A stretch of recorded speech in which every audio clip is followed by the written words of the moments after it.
Welcome Hylians to something a little different, and something that may become a mainstay on my channel depending on the reception.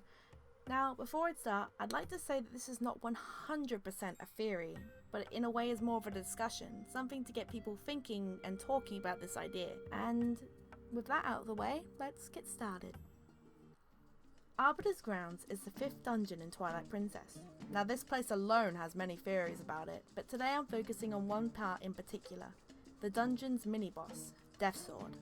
This mini-boss has always intrigued me, made me wonder who or exactly what it could be, so I'm going to tell you a couple of ideas that I've had.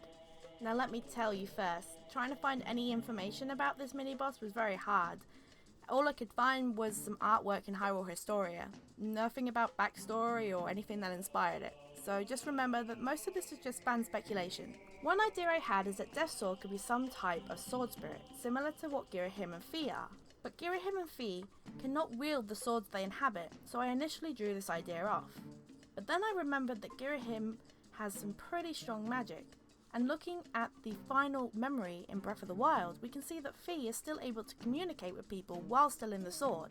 Perhaps the sword spirit which inhabits Death Sword is using some type of magic to create this ghostly figure to wield the sword and fight Link. And because of the sword spirit being so violent, people locked it away using the talismans that you can see at the beginning of the fight wrapped around the sword. Another idea I had is that Death Sword is simply a spirit or creature that made its way from the Twilight Realm into Hyrule using the Mirror of Twilight. The Mirror of Twilight and Death Sword are both found within Arbiter's Grounds, so perhaps this creature made its way out, and once found by the Hylians, the people took it back to Arbiter's Grounds and trapped it there using the talismans. Now we get to the one that made me first want to do this video. It's definitely the most out there theory. But what if Death Sword is somehow some type of Demise's power? Now hear me out. From looking at the clothes that we see Death Sword wear, they look very similar to the ones that Ganondorf wears in the Wind Waker, and the sword itself also looks very similar to the one that Ganondorf uses in that game. But a CG, I hear you ask. Wind Waker and Twilight Princess are in completely separate parts of the timeline. I know that, just let me explain. Perhaps in the time between Ocarina and Twilight Princess, so over 100 years, and before the Gerudos disappeared, was long enough for a new Gerudo male to be born. But because of Ganondorf still having some type of presence, as he was trapped within the Twilight Realm, this new Gerudo male did not have the same powers given to him as Ganondorf did, and they were nowhere near as powerful as his. When the Gerudo male died, he and his sword were placed within Arbiter's Grounds, which at this time was used more by the Gerudos than the Hylians. But maybe this spirit was restless, due to the small amount of power that Demise's spirit had given to the man who would have been a new incarnation of him.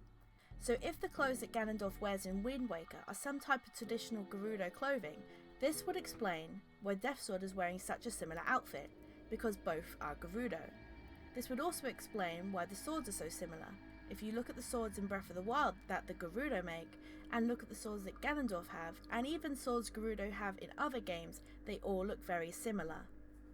And I literally just thought about this while editing, but maybe the Death Sword is some type of phantom Ganon in a way, and it was made to watch over the Gerudo, and when the Gerudo disappeared, the Hylians or the sages put it into Arbiter's Grounds to keep it out of the way and use the talismans in order to suppress Ganon's energy and his power, in worrying it could bring him back.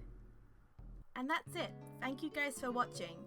I am pretty new to making theories, and the only reason I did this is because the whole Ganondorf reincarnation second Gerudo male thing popped into my head one day and I thought it sounded interesting, and while thinking about it more I came up with some more ideas.